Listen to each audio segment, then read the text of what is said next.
जय माता दी। आप और आपके परिवारजनों पर माता रानी की कृपा सदा बनी रहे। इससे पहले की कथा सुनने के लिए और कमेंट्स करने के लिए आप सभी का बहुत बहुत आभार। आज सुनिए देवी भागवत पुराण में आगे का वृतांत। नैमिषारण्य तीर्थ में विराजमान ऋषियों ने श्री सूत जी महाराज से पूछा, मुनिवर, अभी आपके मुखारविंद से निकल चुका है कि जब सर्वत्र जल ही जल था, उस समय मधु और कैटभ के साथ भगवान विष्णु का युद्ध हुआ। 5000 वर्षों तक उनका युद्ध चलता रहा।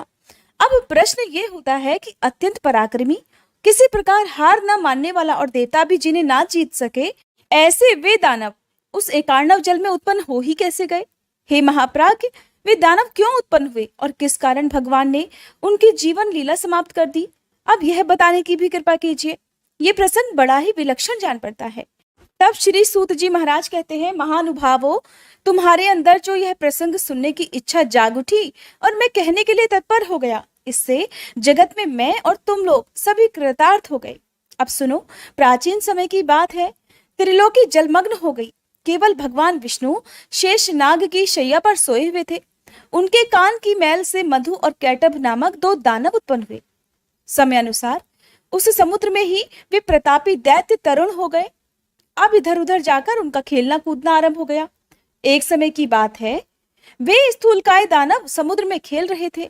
इतने में ही दोनों भाई मन ही मन सोचने लगे कि बिना कारण कार्य का होना असंभव है। सब जगह तो यही नियम है, आधार के बिना आधेय किसी प्रकार ठहर नहीं सकता। हमें तो यही लगता है कि आधार ध्येय भाव सर्वथा सिद्ध है। अब ये अगाध जल किस पर ठहरा हुआ होगा जिस पर हम इतना सुख महसूस करते हैं? किसने इस जल की उत्पत्ति की और क्यों की? इस जल में हम कैसे आ गए, या फिर हम क्यों उत्पन्न हुए हैं? और हमारे जन्मदाता कौन है? अगर हमारे जन्मदाता हैं तो फिर हमारे जन्मदाता पिता कहाँ हैं? इसी तरह के बहुत सारे प्रश्न उन दोनों के मन में उत्पन्न हुए। फिर उन्होंने निश्चय ये किया कि अब हमें इस बात को भी अवश्य ही जान लेना चाहिए। सूत जी कहते हैं कि स्थिति जानने के लिए इस प्रकार का प्रयास करने पर भी मधु और कैटभ किसी निर्णय पर नहीं पहुंच सके। उस समय मधु अपने भाई कैटभ के पास ही उपस्थित था, तो वह उससे कहने लगा कि भैया मधु, इस जल में हमारी सत्ता कायम रखने वाली भगवती शक्ति है। उनमें अपार बल है और वे शक्ति कभी नष्ट नहीं होती, और मेरी समझ से तो वे ही इस कार्य के कारण हैं, और उन्होंने ही इस विस्तृत जल की रचना की है, और उन्हीं के आधार पर यह जल भी ठहरा हुआ है। वे ही परम आराध्या शक्ति हमारी उत्पत्ति का कारण होंगी। इस प्रकार वास्तविक रहस्य जानने के लिए मधु और कैटभ का मन बड़ा व्यस्त था। अभी बुद्धि किसी निर्णय तक उनकी पहुंची नहीं कि इतने में ही आकाश में गूंजता हुआ सुंदर बाग बीज सुनाई पड़ा। सुनकर वे दोनों उसका ही अभ्यास करने लगे। तब उस बाग बीज की आकृति आकाश में इस प्रकार चमक उठी मानो बिजली कौंध रही हो। फिर तो उन्होंने विचार किया कि यही मंत्र है और इसमें कुछ भी संदेह करने की बात नहीं। जब उन दोनों ने ध्यान लगाया तो उसी सगुण मंत्र की झांकी भी उपलब्ध हो गई। अब तो वे उसी मंत्र का ध्यान और जप करने में लग गए। उन दोनों ने अन्न जल त्याग दिया, मन और इंद्रियों पर विजय प्राप्त कर ली। इस प्रकार उन दोनों ने ही 1000 वर्षों तक बड़ी कठिन तपस्या की। फिर तो वह परम आराध्या शक्ति मधु और कैटभ पर प्रसन्न हो गई। माँ तो माँ होती है, जो भी उनकी भक्ति करता है या फिर जो भी उन्हें प्रसन्न करने के लिए कठिन तपस्या करता है, वो उसकी सभी इच्छाएं तो पूर्ण करती ही है।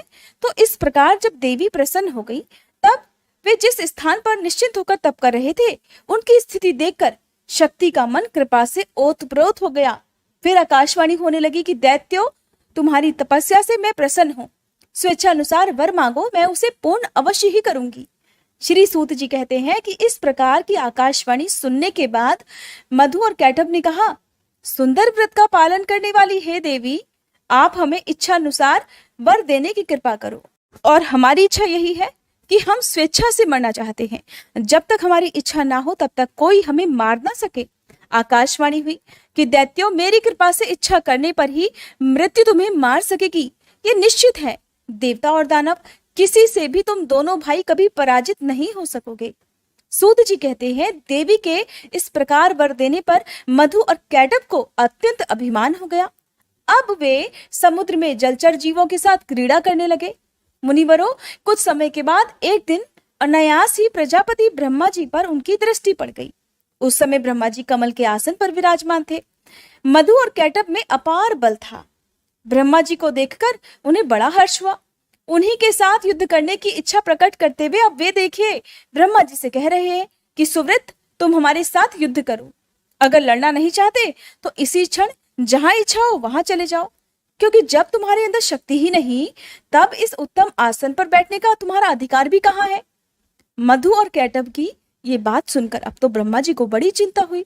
उनका तो सारा समय तपस्या में ही बीता था, इसलिए अत्यंत शूरवीर मधु और कैटभ को अपने सामने देखकर उन्होंने सोचा कि अब मैं क्या करूं। उनके मन में बड़ी चिंताएं उठने लगी और वे स्वयं तो किसी निश्चय पर पहुंच नहीं सके। सूत जी कहते हैं कि मधु और कैटभ बड़े बलवान थे। उन्हें देखकर ब्रह्मा जी कोई उपाय सोचने लगे। सभी शास्त्रों के तो वो पूर्ण जानकार थे ही। युद्ध संबंधी साम दाम दंड और भेद आदि अनेकों उपाय उनके सामने आए। सोचने लगे कि इन राक्षसों में वास्तविक कितना बल है ये तो मैं बिल्कुल नहीं जानता। शत्रु का बल जाने बिना युद्ध में प्रवृत्त हो जाना बिल्कुल ठीक नहीं समझा जाता। और ये बड़े काम की बात है जो यहाँ पर इस समय ब्रह्मा जी बता रहे हैं। ये तो दुष्ट है और बड़े अभिमानी है। अगर मैं इनसे विनती करूं तो ये तो निश्चित है कि मैंने स्वयं ही अपनी दुर्बलता प्रमाणित कर दी, यानी कि मैंने इनके सामने हार मान ली। फिर निर्बल सिद्ध हो जाने पर इनमें से कोई एक तो मुझे मार ही डालेगा। इस अवसर पर कुछ देकर भी काम चलाना ठीक नहीं लग रहा, और भेद किया जाए तो किस प्रकार करें। इसलिए अब शेष नाग की शैया पर सोए हुए जो भगवान विष्णु हैं, मुझे इन्हें ही जगाना चाहिए, क्योंकि इनकी 4 भुजाएं हैं, असीम बल है, और ये ही अब मेरा दुख दूर कर सकेंगे। इस प्रकार मन ही मन सोचकर ब्रह्मा जी कमल की डंडी पकड़े हुए संतापहारी श्री हरि के पास पहुंचे और उनके शरणापन्न हो गए। उस समय जगत प्रभु श्री विष्णु गहरी निद्रा में सोए हुए थे। अनेक सुंदर शब्दों से संबोधित करके उनकी स्तुति करके ब्रह्मा जी ने उन्हें जगाने के लिए उनकी स्तुति आरंभ कर दी। ब्रह्मा जी के स्तुति करने पर भी भगवान विष्णु की नींद नहीं टूटी। उन पर योग निद्रा का पूरा अधिकार जम चुका था। तब ब्रह्मा जी सोचने लगे, अब तो श्री हरि शक्ति के प्रभाव से पूर्ण प्रभावित होकर खूब गहरी नींद में मगन हो गए हैं, इसलिए ये जाग नहीं सके। अब इस स्थिति में मुझे दुखी देखकर उनका क्या कर्तव्य होता है। अभिमान में चूर रहने वाले ये दानव तो मुझे मारने के लिए मेरे पास ही आ गए हैं। अब मैं क्या करूं। ब्रह्मा जी इस प्रकार बड़ी चिंता में रहे कि मैं कहाँ जाऊं, कोई मेरा रक्षक भी नहीं दिखता। अब ब्रह्मा जी मन ही मन इस तरह सोच रहे थे। बहुत देर सोचा तो उसके बाद एक निर्णय पर वो पहुंचे, एक नतीजे पर वो पहुंचे। तो उन्होंने अपने मन को एकाग्र करके उन्होंने अब उस योग निद्रा की ही स्तुति आरंभ कर दी, जिसके प्रभाव से भगवान विष्णु गहरी निद्रा में लीन थे। उनके मन में ऐसा विचार हुआ कि अब तो केवल भगवती शक्ति ही मेरी रक्षा करने में समर्थ है, जिनके प्रभाव से भगवान विष्णु अचेत से हो गए हैं, हिलडुल तक नहीं सकते। जिस प्रकार मरा हुआ प्राणी शाब्दिक गुणों को समझने में असमर्थ हो जाता है, उसी प्रकार से ठीक वही दशा इस समय भगवान विष्णु की भी हो गई है। नींद से इनकी तो आंखें बंद है और ये कुछ जानते भी नहीं, और इनकी मैंने लगातार इतनी स्तुति की, फिर भी ये निद्रा को दूर नहीं कर सके। अब मैं समझा कि इनके वश में निद्रा नहीं है, किंतु ये ही निद्रा के अधीन होकर रहते हैं। जो जिसके वश में रहता है वही उसका अनुचर है, और ये बात बिल्कुल निश्चित है। इससे ये तो सिद्ध हो गया, ये भगवती योग निद्रा इन लक्ष्मीकांत भगवान विष्णु की भी अधिष्ठात्री है। लक्ष्मी जी भी इन्हीं के अधीन हो गई, क्योंकि पतिदेव विष्णु ही जब अधीन हो गए तब उनकी अलग सत्ता कहाँ रह जाती। इससे तो निश्चित यही होता है कि यह अखिल ब्रह्मांड भगवती योग निद्रा के ही अधीन है। मैं, विष्णु, शंकर, सावित्री, लक्ष्मी और उमा, हम सब इन्हीं योग निद्रा के शासन सूत्र में बंधे हैं। इस विषय में आप सोचने विचारने का तो कोई अवसर भी नहीं रहा। जब साधारण मनुष्यों की तरह स्वयं भगवान विष्णु ही इसके प्रभाव से प्रभावित होकर निद्रा में अचेत से हो गए हैं, तब अन्य महात्मा पुरुषों पर इसका तो अधिकार ही नहीं है, या नहीं ये तो विचार ही नहीं उठ सकता। इसलिए अब मैं हो न हो इन्हीं भगवती योग निद्रा की स्तुति करूंगा, जिनकी कृपा से जगकर भगवान विष्णु युद्ध में मेरी सहायता करने में अवश्य ही तत्पर हो जाएंगे। उस समय ब्रह्मा जी कमल पर विराजमान थे। अपने मन में उपर्युक्त विचार करके भगवान विष्णु के अंगों में शोभा पाने वाली उन भगवती योग निद्रा की वे स्तुति करने लगे। ब्रह्मा जी इस प्रकार बोले, देवी, मैं जान गया तुम निश्चय ही इस जगत की कारण रूपा हो। संपूर्ण वेद वचन इसे प्रमाणित कर रहे हैं, और यही कारण है कि चराचर जगत को प्रबुद्ध करने वाले परम पुरुष भगवान विष्णु आज गाढ़ी नींद में मगन है। माते, आप तो समस्त प्राणियों के अंतःकरण में निवास करती हो। हे भगवती, आप सगुण रूप धारण करके अपनी लीला प्रकट करती हो। आपके इस कार्य कौशल को कोई भी नहीं जान पाता। मुनिगण संध्या नाम से आपके गुणों की कल्पना करके प्रातः, सायं और मध्याह्न तीनों समय निश्चित रूप से आपके ध्यान में लगे रहते हैं। हे माते, प्राणियों को सत असत का ज्ञान कराने वाली बुद्धि आप ही हो। देवी देवता जिससे निरंतर सुख का अनुभव करते रहते हैं, वह भी तुम्हारा ही रूप है। आप तो अखिल जगत की जननी हो। मैं दुखी होकर इसका प्रमाण खोजने में प्रयत्नशील था कि इतने में भगवान विष्णु आपके अधीन होकर नींद ले रहे हैं। यही मुझे प्रत्यक्ष प्रमाण मिल गया। इससे अधिक अब सैकड़ों प्रमाणों की आवश्यकता भी नहीं है।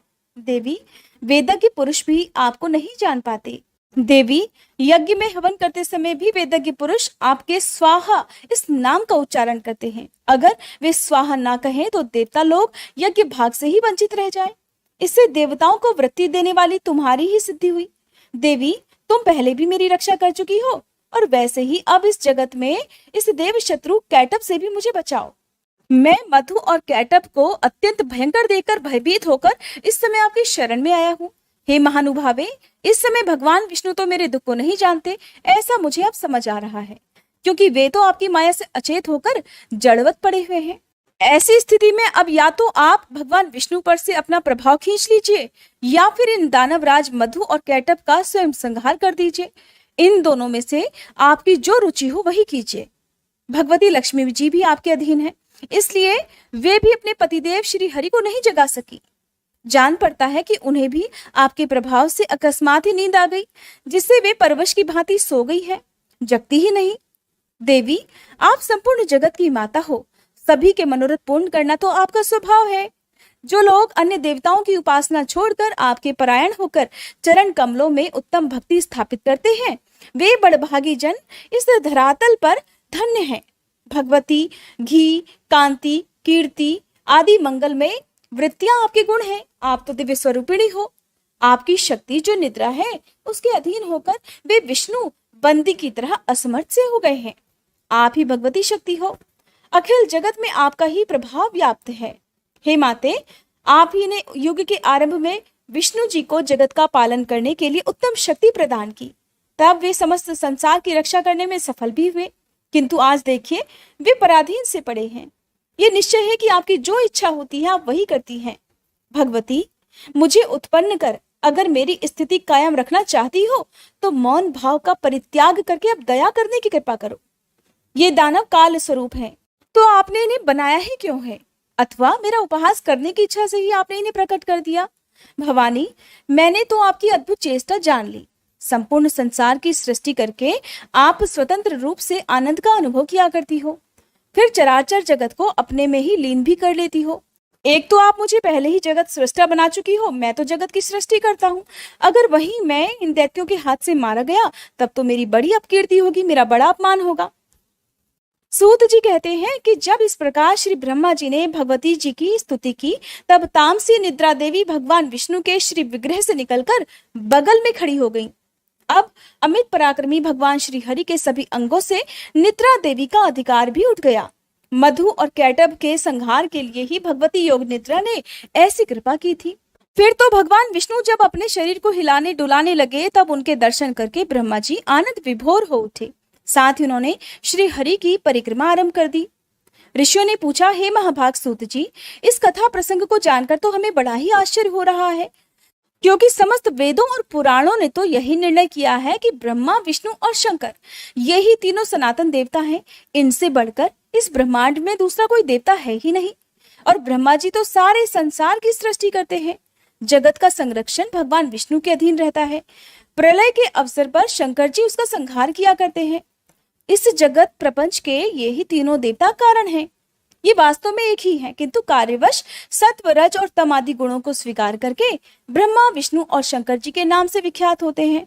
इन तीनों में परम पुरुष भगवान विष्णु सबसे श्रेष्ठ है। ये जगत के स्वामी और आदिदेव कहलाते हैं। उनमें तो सब कुछ करने की क्षमता है। दूसरा कोई भी देवता उन अतुल तेजस्वी श्री विष्णु के समान शक्तिशाली नहीं है। फिर ऐसे सर्वसमर्थ परम प्रभु भगवान श्री विष्णु योग माया के अधीन होकर सो कैसे गए? महाभाग, हमें तो ये महान संदेह हो रहा है। इस मंगलमय प्रसंग को सुनाने की कृपा कीजिए। हे मुनिवर, आप पहले जिसकी चर्चा कर चुके हैं और जिसने परम प्रभु विष्णु पर भी अपना अधिकार जमा लिया, वह कौन सी शक्ति है, कहाँ से उसकी सृष्टि हुई और उनमें इतना पराक्रम कैसे हो गया और उनका क्या परिचय है, ये सब बताने की कृपा करें। जो सबके स्वामी हैं, जगत के गुरु हैं, सबकी आत्मा है, परम आनंद स्वरूप हैं, जो सबकी सृष्टि करते हैं, सबका संरक्षण करते हैं, रजोगुण से रहित हैं, सर्वत्र विचर सकते हैं, परम पवित्र परात्पर हैं, ऐसे भगवान विष्णु विवश होकर कैसे नींद में अचेत हो गए? आप में तो अप्रतिम ज्ञान भरा है। इसलिए हे सूत जी महाराज, हमें ये जो महान संदेह हो रहा है, इसे आप अपनी ज्ञानमयी तलवार से काटने की कृपा करें। श्री सूत जी कहते हैं, मुनिवरों, चराचर सहित इस त्रिलोकी में कौन ऐसा है जो इस संदेह को दूर कर सके? ब्रह्मा जी के पुत्र नारद, कपिल आदि दिव्य महापुरुष भी इस प्रश्न का समाधान करने में निरुत्तर हो जाते हैं। इसलिए हे महानुभावों, ये प्रश्न तो बड़ा ही गहन और विचारणीय है। इसके संबंध में मैं भला कह ही क्या सकता हूँ? जिनसे यह इतना विशाल चराचर जगत उत्पन्न हुआ है, उन भगवान विष्णु को ही वेदों में सर्वांतर्यामी और सबका रक्षक बतलाया है। इसलिए वैदिक सिद्धांत को मानने वाले सभी लोग उन परम प्रभु भगवान नारायण के चरणों में मस्तक झुकाकर उन्हीं की उपासना करते हैं। ऐसे ही कुछ लोग शंकर जी के उपासक हैं। महादेव, शंकर, शशि शेखर, शूलपाणी, वृषभध्वज, कपर्दी और गौरी देहार्तधारी आदि नामों से भगवान शिव वेदों में विख्यात हैं। वे सदा कैलाश पर्वत पर रहते हैं। उनमें सारी शक्तियां निहित हैं। भूतगण उन्हें चारों ओर से घेरे रहते हैं। उन्होंने दक्ष का यज्ञ विध्वंस कर दिया था। महानुभावों, इसी प्रकार अनेकों वेदज्ञ पुरुष प्रतिदिन प्रातः, सायं और मध्याह्न काल में तरह तरह के स्तोत्रों का पाठ करके उनके द्वारा सूर्य की उपासना करते हैं। वे मानते हैं कि संपूर्ण वेदों में सूर्य की उपासना को ही उत्तम माना गया है। उन्हीं महाभाग का नाम परमात्मा भी है। वैसे ही कुछ वेदज्ञ पुरुषों का कहना है कि वेदों में सब जगह अग्नि की उपासना की गई है। विद्वान पुरुष ऐसा कहते हैं कि पुराणों ने भी घोषणा की है कि ब्रह्मा जी में सृष्टि करने की शक्ति है और विष्णु जी पालन करने में समर्थ हैं और शंकर जी संहार करने में कुशल हैं। सूर्य जगत को प्रकाश देते हैं। शेष और कच्छप पृथ्वी धारण किए रहते हैं।